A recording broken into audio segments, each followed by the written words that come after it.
Right, Sumerov. All right, let's now talk rugby because 4 Ugandan rugby clubs, including Heathens, Pirates, Cobs and Buffaloes, will play in this year's Enterprise Rugby Cup that kicks off tomorrow in Kampala, Uganda and Nakuru, Kenya. Now, Kenya will be represented by the Menengai Oilers and the Nondescripts, KCB and Kabras Sugar. So tonight we have the pleasure to speak to one of the tournament local organizing committee members, Mugumisa Desire, to bring us up to speed with the tournament organizations. Good evening to you, Desire, and thank you for joining us.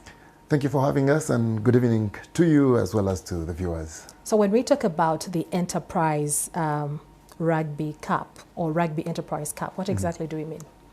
We're talking about a historic regional club competition that has had clubs coming in from Kenya, from Uganda, at some point from Tanzania, from as far back as, well, it was founded in 1929. First games were played in 1930. And in there, well, competition has continued as consistently as it can get. There were breaks because of the World Wars. Breaks because of the All Africa Games, a few breaks here and there, but it has continued. The big challenge is that, you know, over 20 years ago, the Ugandan clubs stopped participating in this particular tournament. And that really went down to things such as logistics, you know, and how to the interconnection of East Africa. How do clubs come from Uganda and consistently compete in Kenya, Kenya to Uganda, to Tanzania, and all of that. And we are glad, for us, it's an honor to be a part of the people who are working behind the scenes to ensure that this very premium African competition comes back. And tomorrow we'll be witnessing history as that competition, after more than 20 years, gets to be played yet again, with Ugandan clubs taking part in that. And so should we say that this time around we are ready, fully ready? We're not going to have any breaks whatsoever in between, because a 20-year gap is quite big. Yes, it's really huge. And I think we've also suffered the consequences of not being at a stage like this. What it has left us with is having our teams get to face off for the international events, Elgon Cup when it has happened, Victoria Cup when it has happened. Over the last 2 years, that was in the Rugby Africa Cup, where we were facing off in knockouts. The last time, that is 2025, we met our brothers from Kenya in the quarterfinals, knockout.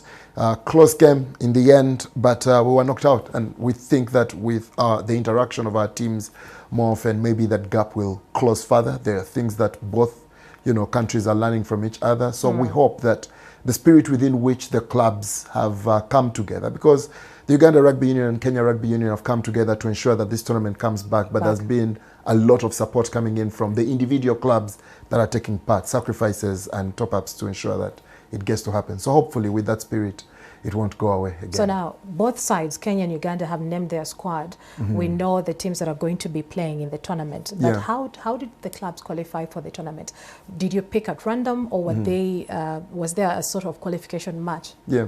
So what we used in Uganda was the Uganda Cup. So what we have are the top 4 teams in the Uganda Cup and in Kenya Cup. So the top 4 teams in Kenya Cup are the ones that are facing off with the top 4 teams in the Uganda Cup. So effectively, the top 4 teams in each country from the previous season are the ones that are getting to face off. So getting into the game tomorrow, how are the clubs going to play? How is the game looking like tomorrow? All right. So the Platinum Credit Heathens, who play in Uganda, who are Ugandan side, will be up against Kabras Sugar, one of the most successful Kenyan clubs. So 2 of the most successful Ugandan and Kenyan clubs get to face off at 2 p.m. And then at 4 p.m. we shall be having the game between the Stanbic Black Pirates, who will be up against KCB Rugby from Kenya. So 2 huge games happening here in Uganda at Wankulukuku. Any prizes at the end of the tournament? For now, no, because again, what we are looking at, these are really just the quarterfinals. When we get to the final, we'll get to have pictures of that.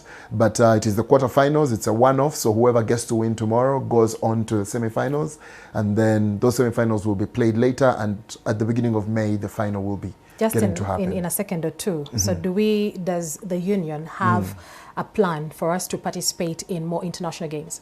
Yes, getting to spread the Ugandan game and giving more opportunities to the Ugandan teams at this level is something that is on.